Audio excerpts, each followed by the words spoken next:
Tungayan layandro nandrasantsika Layora voa tondro evadina Santaritsika dieny izao lay hodori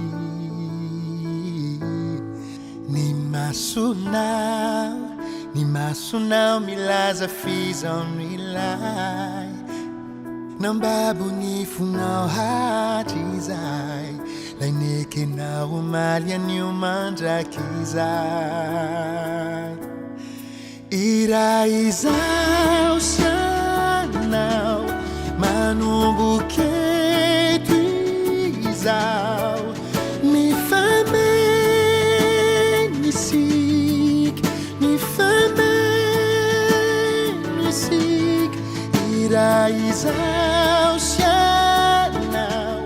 manomboky eto izao Mifameno isika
Izao mifameno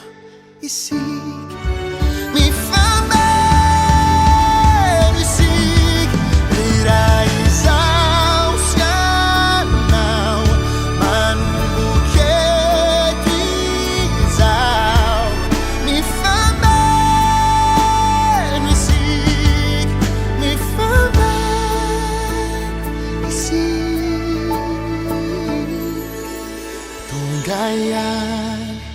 Tungayan layandro nandrasantsika